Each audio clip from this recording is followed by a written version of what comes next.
Hello, Soren. Hello, Etienne. I hope I didn't butcher your name, Soren. No, perfect. Okay, we are done. Great. I feel accomplished. Okay, let's start right away. First of all, and I'm sorry to start like this, what's the situation with the visas? You had to cancel the festival performance, right? Honestly, it's something that's basically been hitting so many bands in our scene right now, Mm. where it's always just been a bit of a mess with a lot of uncertainties around timing.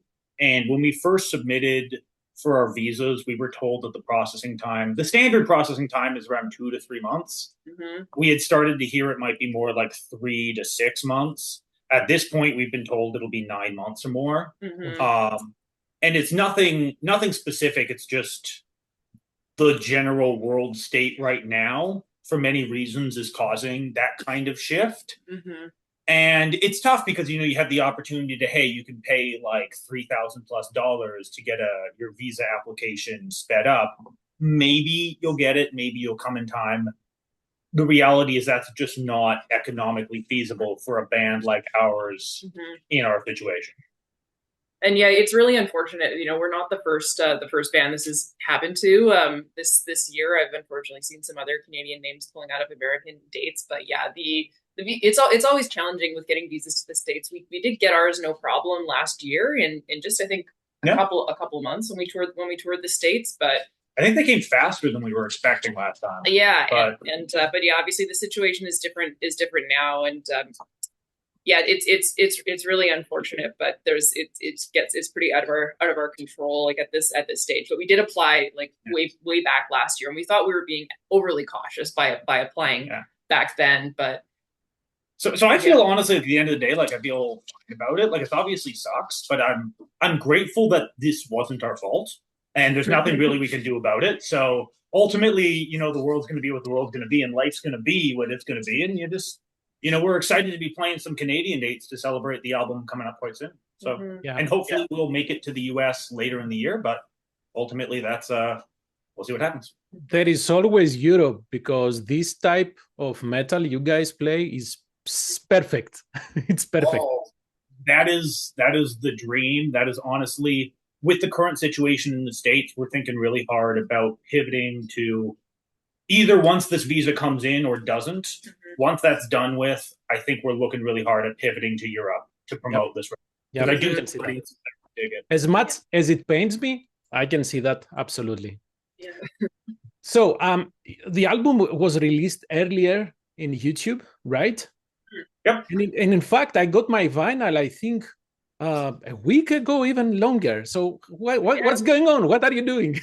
I don't know. We don't have it yet, so you have it before we do. Yeah, that's ultimately all kind of $20 spin doing. And Hmm. in my view, I think they want to encourage people to pre-order, and they want to encourage people to pre-order on vinyl. And Hmm. so I think part of that is that they really want people to have that vinyl in their Hmm. hands on release day. Hmm. But again, world being what the world is, if you want to make sure people have the vinyl by the release day, yeah, we saw people posting it online like a week or two in advance. Yeah. And that's really cool to us. Like, it's always exciting to get to see the first copies out in the world and people get to hear it and start to build that excitement. So I think it's the right approach. Yeah. Oh, Looking yeah. forward to seeing the vinyl ourselves. Yeah. We haven't seen it. I strongly advise you order a copy. It's a very good album. I love it. Great, thanks. Yeah, yeah, we'll check it out. So, you guys formed the band, right? And you guys wrote the debut album. So, Hmm. this time around, Tribunal has an expanded, or should I say a normal lineup? No, I shouldn't say that. Yeah. An expanded lineup. So, Mhm. did the additional members contribute to the songwriting? So Etienne and I still wrote the like the songs. Has like at least the base form of the songs, but then we did jam them out in the jam space quite a bit with over the course of a couple years, I guess. And Yeah. so throughout that process, the songs were reshaped with contributions Mm. from the different members. So it was definitely Etienne and I writing the core of the songs, but then there would be, we'd be stuck on, oh, this part doesn't sound that good when we're playing it live. Like, does anyone have ideas for what to do? And so, in terms of bringing them from their kind of base stage to the final stage, that was like where the contributions of the other members came in, and it was really, really great to have that, because they've all got great creative instincts, and the songs wouldn't be what they are today if it was just the two of us. Yeah, like I think everybody had a lot of influence, particularly over sort of like their own instrumental parts, but we would also, talk together about things like structure and how to make the album flow better. And this album was quite heavily edited, so oftentimes it was conversations about sort of what parts do we need, what parts do we don't, to make the album hit as hard as it can. And that was, something we kind of went through with everybody, but still with Soren and I sort of in that lead songwriting. So because you said it was heavily edited, so this was the biggest difference as compared to the debut? I think both albums we put a fair amount of thought into editing, but this one even more so. When we say editing, we mean taking the song like not post production kind of thing. I mean, just when we starting out from like a longer, more sprawling version of the song, and then really thinking, okay, does this part go on too long? Like maybe is this part really necessary? And a lot of that was just the fact that we knew that we were writing for just like a standard single disc LP, and so we need to get everything on both, like to fit nicely on both sides. So a lot of the editing came in with with just trying to math everything out so that it fit. And so that definitely is a difference between the first record and this one, because this one we consciously had shorter songs, short by Doom standards, but shorter than the average one on our first record. And we did want to challenge ourselves a bit in that way to write a bit kind of tighter compositions. So just like the track listing is longer on this one than the first, as you'll see. But it's interesting because that was a really rewarding process for me, because I sat down actually last night with the YouTube stream and I was like, this is the first time the album's out in the world. Let's listen to it. And I have to say, there's not a single thing that we cut that I missed. And so it was really nice having that that sort of pressure to really think about how to make the album the best it could be, how to make it as punchy and tight as it could be. And I don't think it involved any sacrifices. I think some of the decisions were hard at the time, but I think they were all the right choices. So I think I'm stoked on it. Time-wise, would you say this album took longer or less time as compared to the debut? Less time. Yeah, for sure. The first time we recorded it all ourselves except for the drums.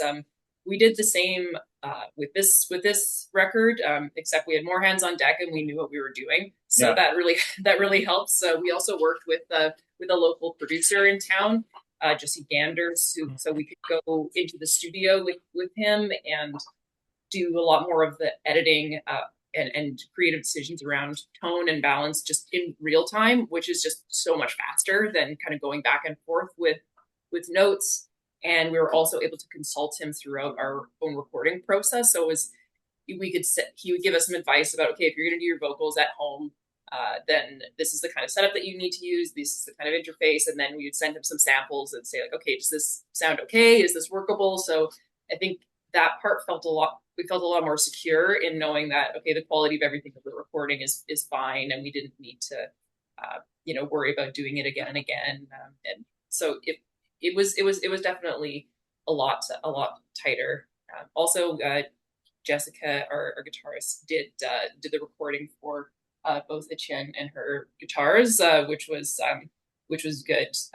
To just not have me running the dog. Yeah, or even just like for our first album, having to record, because I recorded all the guitar parts on that album, and just being able to not only slice that in half, but then also have somebody else just handle all the like more recording production side stuff on track and guitar was absolutely excellent.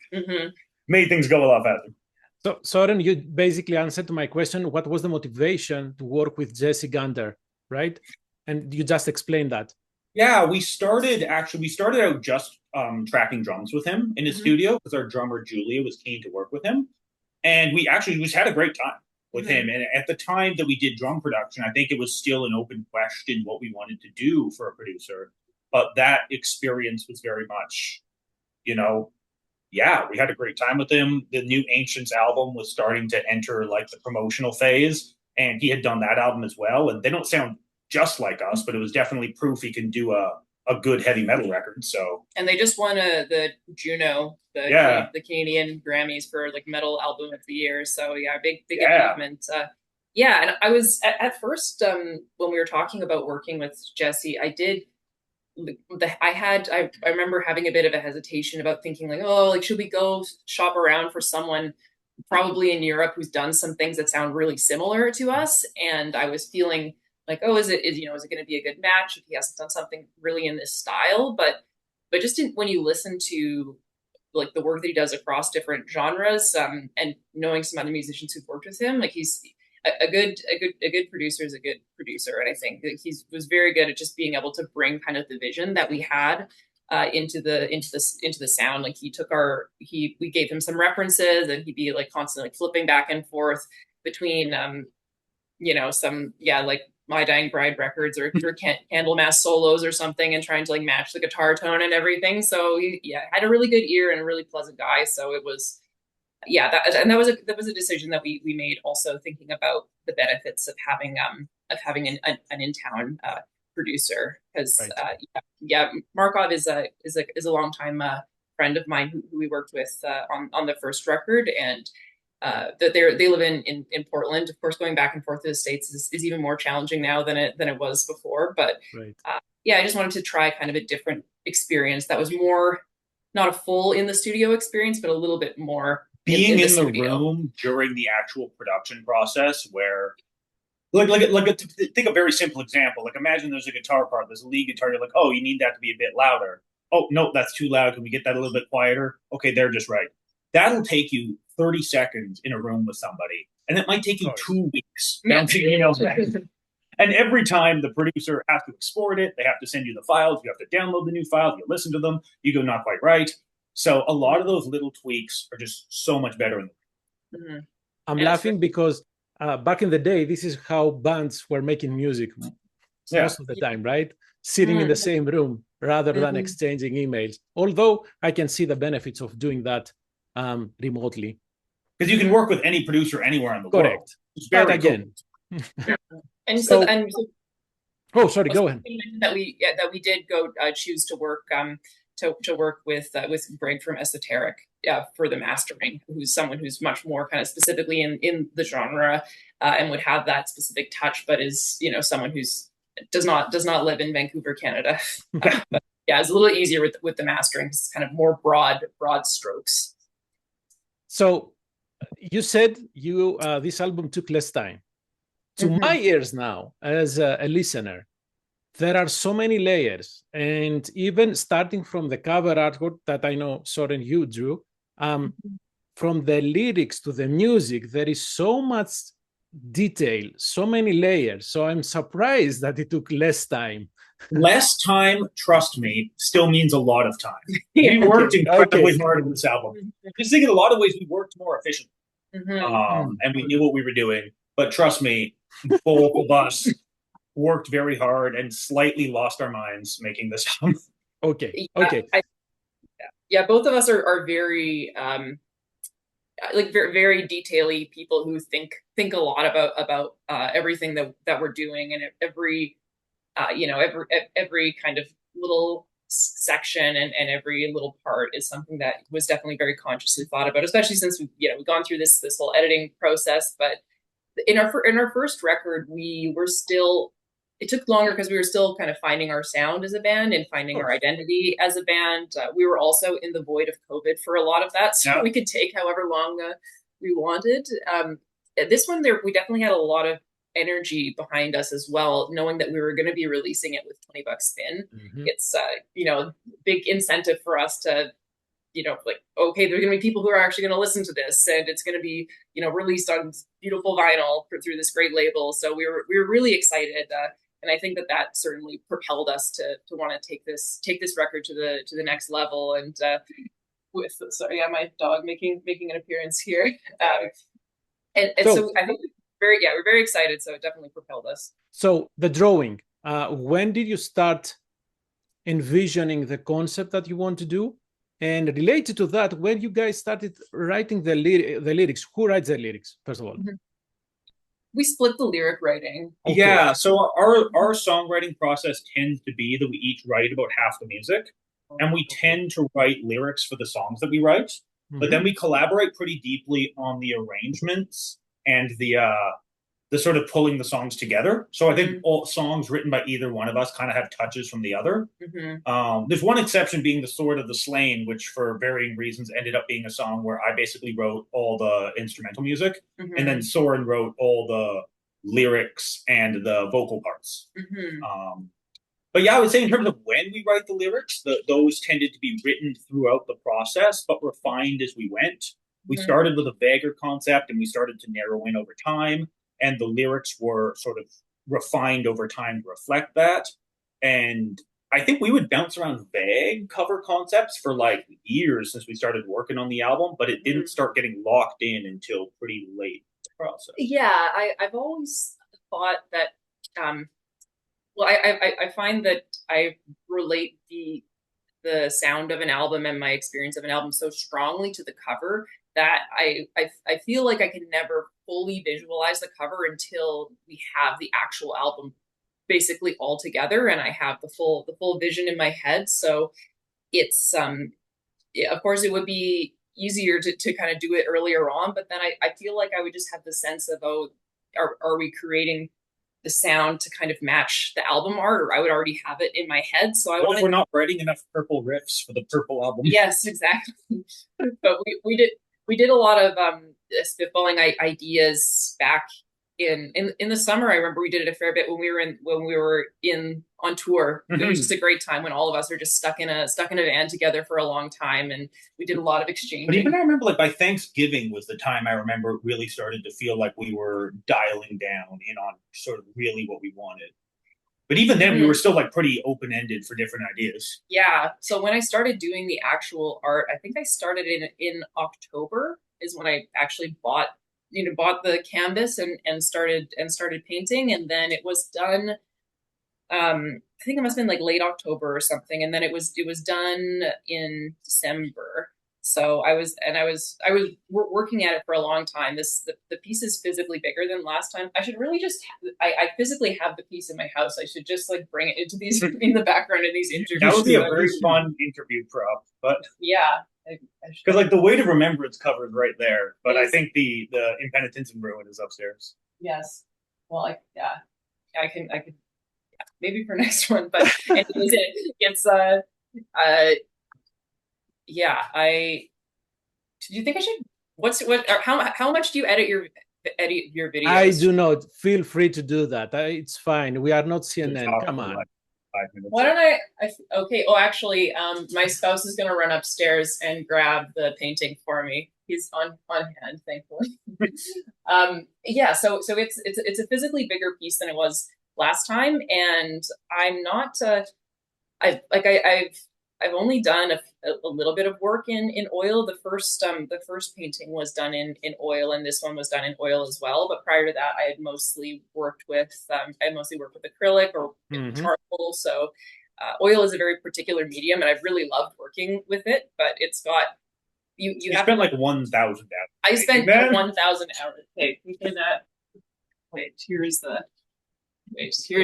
the actual painting. I don't know how well you can see it. Honestly, I think the colors pop up more strongly as compared to the actual. That's interesting. Yeah, so it was definitely scanned in, and there was a little bit of digital alterations made to it. So you can there you go. Vaguely see it in the background. So, oh wow! Oh, that's so cool. Wonderful to see. Yeah, that's my version. I don't see so many details, but for a Doom album, I do understand that it has to be darker. So I appreciate you guys bringing that. Absolutely, yeah. It's there are tons of details. I spent so much time like doing something I don't even realize when you're painting is how much you can change over time. Yeah. Like, and you were constantly making little adjustments and putting like little scales and the sword there. Yeah, changing the color of all of the little moss. Yeah. Yes, the creeping moss in between all of these things and making a billion tiny little stars and stuff. yeah, I'm very obsessive with any kind of creative project that I do, and I love just like cool album art. I love it. Like we've got lots of records on our walls and everything. So being able to do the art for my own record, like our own record, is something like definitely I don't take that lightly. So put a lot of And this is why digital format is so bad, because you get a freaking tiny cover artwork that you don't even care to see. This is why we have to have vinyl, right? I agree. That's we've got tons of vinyl, and that's one of my favorite Holding the things. physical packaging in your hand, having like the lyric inserts, getting to all that stuff, and that stuff something $20 Spin puts a great deal of care and attention to. Not just the cover, but the whole packaging, and that's something that's really, really nice to have. Something I like to comment: the inside has printed. It's printed the inside. Yeah, right. The inserts got those got the vines on the right. So that's amazing. They were sending us that image. I'm like, I don't know, like, what is this for? Yeah, and they're like, oh, like literally, they're printing the inside of it. Something that like the vast majority of people will not notice. But the little details like that are the things that make it feel like a really refined, put together package. Because I think in an increasingly digital world, you do need to put the little touches in to make it feel worthwhile, and not just stream it off Spotify. I love that they care about that so much as a label, and it's all part of their ethos. So vinyl forward. And I've always really liked having strong aesthetic cohesion just in our music, in our band, and they were very involved with us with choosing exactly how the layout works. Like I remember approving the little vines on the inside of the record, so they're great with involving us on every little step of the way. So yeah, we can feel. I think we geeked out too much for vinyl, but it's vinyl, so we have to do that. So back to the drawing. There is the scales. I can see the scales, and in fact, you have them tipped at the same side as the debut. So was this intentional? Yeah, I mean, it's the it's we have that sigil that you can see on it's around here on my there. You can see the little T sigil, and it's actually the same. It's in the same. It's on the little pocket watch that's on the the front of the debut, and so that's like another like a band sigil thing. I guess you'll also see it if you flip your record on the back. There's that T. So that's the sigil that's designed to look like these little like the scales. So the scales here are just kind of emulating that sigil. Tells you something about my personal level of attention to detail. That this is literally the first time I've ever noticed that it is in fact consistently tilted the same way, and that's the same from our sigil. I'm just like, yes, scales is our sigil. But now that you mentioned it, totally. And I think. I don't remember who mentioned the Sword and the Slain, the song. You said, Etienne, because you said it was a little bit different who wrote the lyrics and the music. So that particular song, I think it changes the person, whoever is talking. There is a shift of perspective, I think, right? So where I try to go with this question is, there is a concept, right? At least the loose concept, and around at that time it changes a little bit. It shifts, kind of. You're absolutely correct on that. I would say many of the songs on this record sort of have different perspectives, but that's one of the strongest shifts. Sort of the idea you sort of have the penitent at the center of the album, who's somebody who has done something severely wrong and has caused irreparable harm. And sort of that goes through different perspectives on that and how you respond to that. And the Sword of the Slain in particular, sort of viewing that from the perspective of a fairly ruthless system of justice that is seeking to inflict punishment.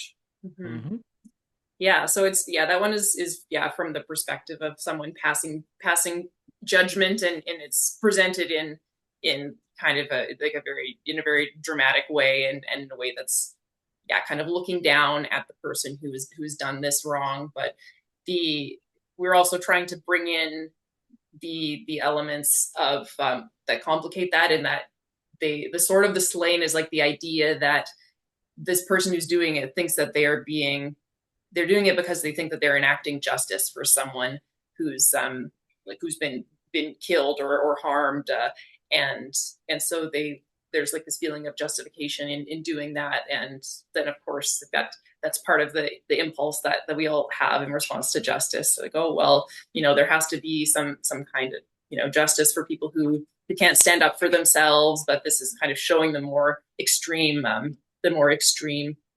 punishment focused side of what that can be. It's also interesting that the first song and the last song have the element of the sea or the ocean. Mm-hmm.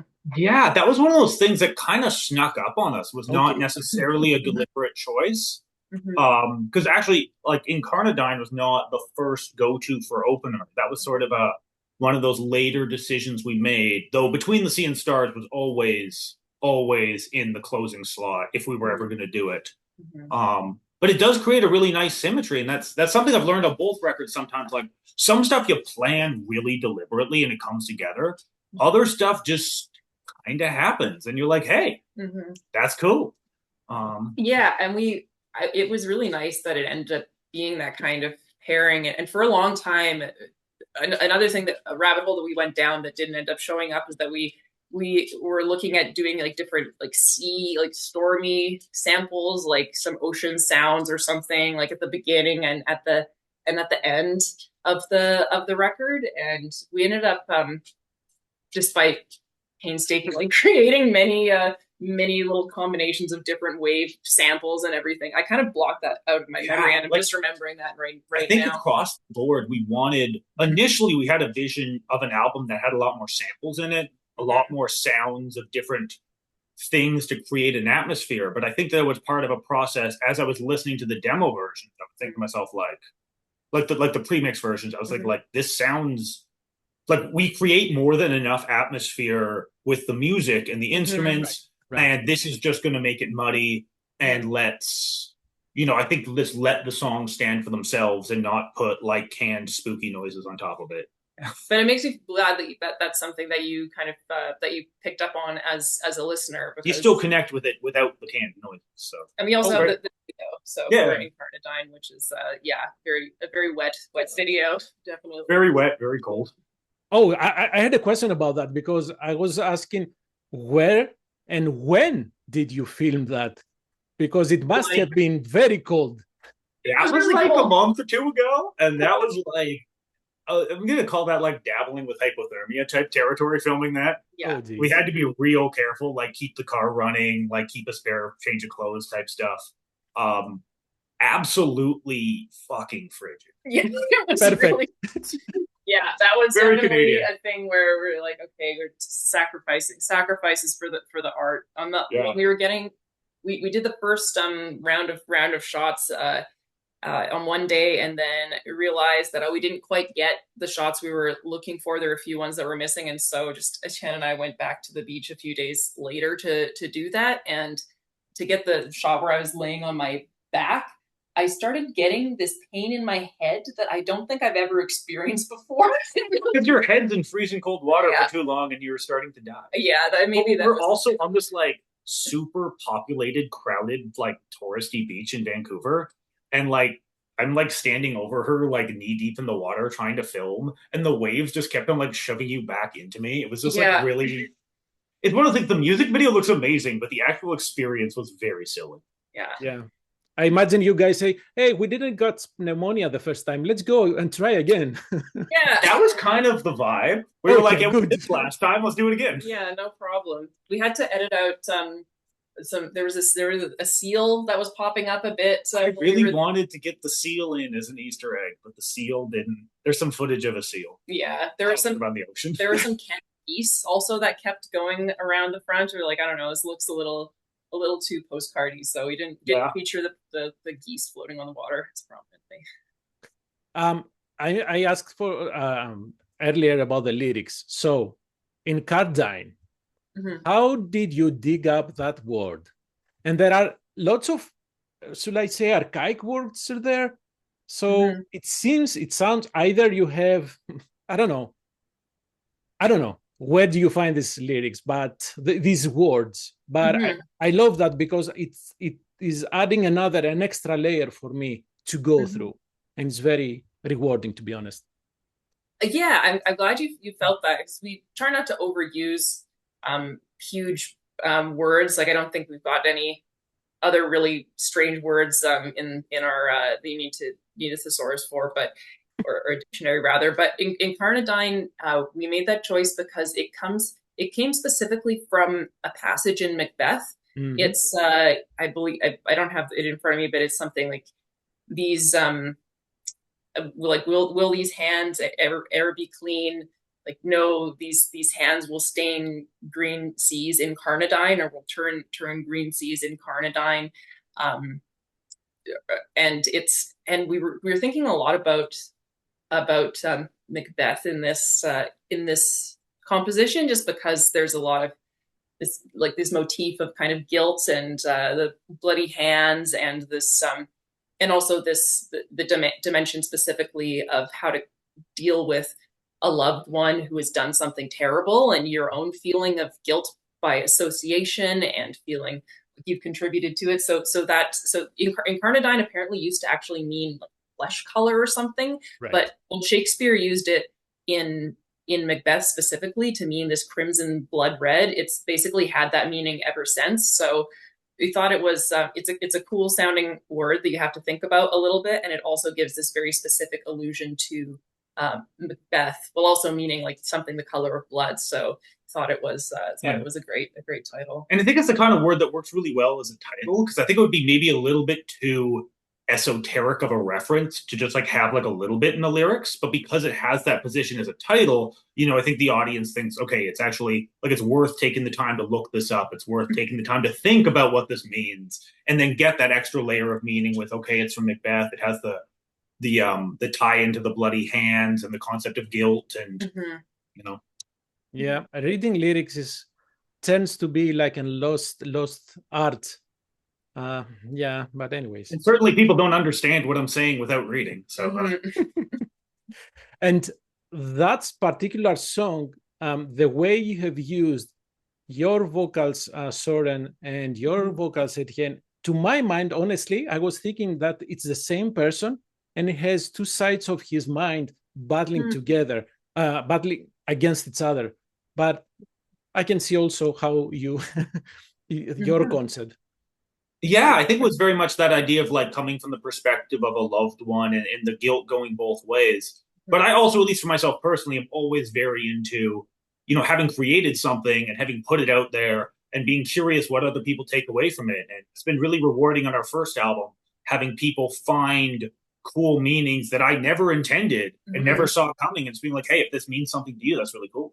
And that's really interesting, thinking about it as from two parts of the same person. I haven't thought of it that way before, but it is like, I think it could yeah, I can see how it would be like that, because you're dealing with your own concept of self, and this kind of detachment from the self that you thought you were previously, and kind of looking at yourself almost from this third person perspective. So yeah, that's really interesting. And because that was something I wanted to make sure we weren't overplaying it too much, seeming like this being like seeming like some sad romantic ballad or something. Oh, no. So I was worried it would seem so that's something that we're trying to. There's some real cringe in the genre in that territory. Yes, so that's fine. That's fine.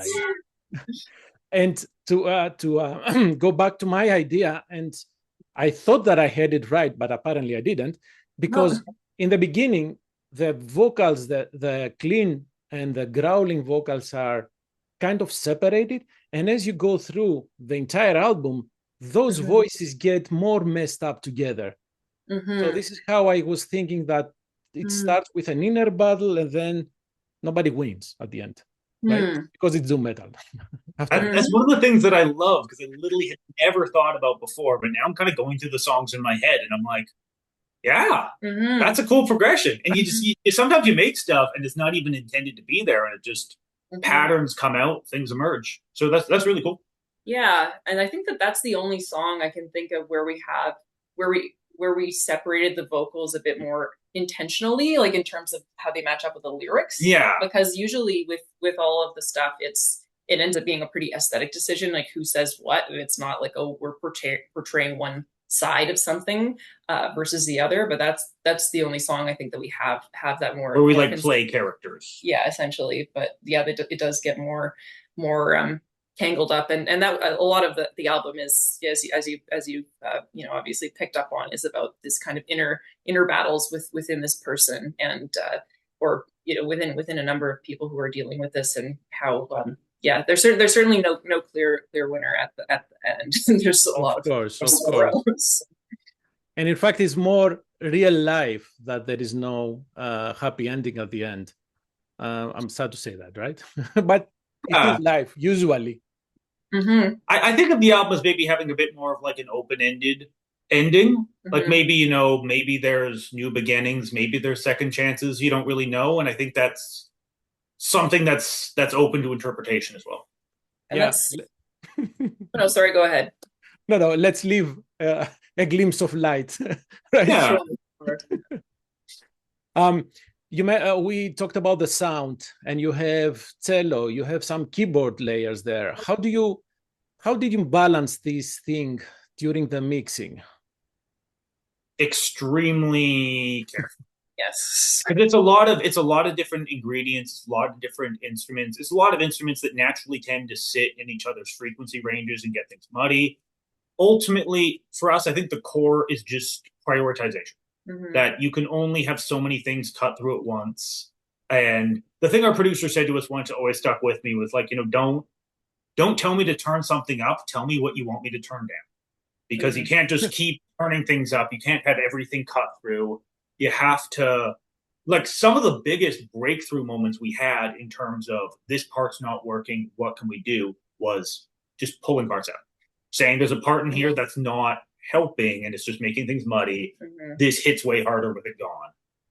Yeah, I think that it's a thing where you have to, it's certainly an exercise in, detachment and letting go, because there would be some parts where there were, 3 instruments that were all doing something that's sounded really great and have been really carefully crafted. But then once we actually had it in the studio, we realized that, okay, this isn't working. And so, needing to just cut some of those things, I think was, it was definitely, again, choices that I feel good about now having when we're listening to the whole thing. But I remember some of those being some of the more challenging parts, because those were things that even in the space, we would do things more like, you cut a section of a song rather than cut an instrument, because when we're in the jam space, we don't have an accurate representation of the mix. But then when you're actually hearing it, then making some of those decisions, like where there's, the keys are just gone here. And there's some like incredible parts that are like, listening to the album last night, I was thinking, for example, there's a cello solo at the ending of Between the Sea and Stars that I think is fucking incredible. And I think we made the decision that the highlight moment at that moment is the tremolo guitar melody, mm-hmm. and the cello's sort of an accent to it. Mm-hmm. And I think it works. And I think that was the right call for the song. But I did listen to it and go, oh man, I miss having this cello solo punch harder. Mm-hmm. But then you would lose the guitar melody. Mm-hmm. So it's what you have to make decisions. And sometimes when I listen to the production of some symphonic metal records that I don't always think sound very good, sometimes it's that sense of this band was not willing to make tough choices, mm-hmm. about what they wanted to prioritize. Mm-hmm. It depends how many things you are willing to sacrifice and get away from your, let's say, trademark sound.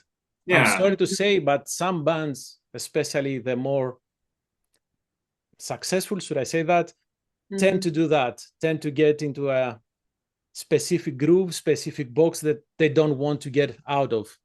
Mm-hmm. It's the safe space. And you can pull stuff up and down in different moments. Mm-hmm. So I think on this record, something we've really tried to do is there's lots of moments that highlight the cello, there's lots of moments that highlight the keys, there's lots of moments that highlight guitars or vocals, but there's also moments where those elements are pulled back, mm-hmm. so that other elements can shine. Yep. So it's very much, and that required a fair amount of meticulous mixing work throughout the whole album, because you weren't just going to be like, okay, make the vocals louder on the whole thing. But I think I'm quite proud of the end result. and we're also limited by the fact that we want to be able to play all of this live without any backing tracks, and we don't want to have to rely on too many tricks in order to make the listener feel like they're not missing out on anything. So I physically have to sing, and I have to be able to sing and play bass and do cello, and I can't do all three of those at the same time. And so there's a lot of, yeah, I mean, I do like two of them. Haven't gotten to the singing and playing cello yet, and I'm not sure I will do that. But I think that some of those things that naturally imposes a bit of limits, so we can't go full like a million cellos playing at once. Yeah, so I do think having that commitment to playing live without backing tracks does help us keep the mix a little less muddy, because it does prevent things from getting too out of hand. Our keyboardist only has 2 hands. Yes. Oh, okay. You can find another one. I'm sure there is someone with 4 hands, right? True. You can learn how to use the feet. People do that. Yeah. Play with their feet. Like those organ pedals. Yeah. You said playing live. So, and in the beginning, you mentioned that you have a string of dates in Canada. Yeah, we basically have a pair of album release shows in Victoria, in Victoria and Vancouver. So for those who don't know, like West BC geography, Vancouver is where we live. Victoria is the provincial capital. It's on an island right nearby us. Those are kind of the 2 main cities in our immediate region, and basically our hometown and the next closest thing.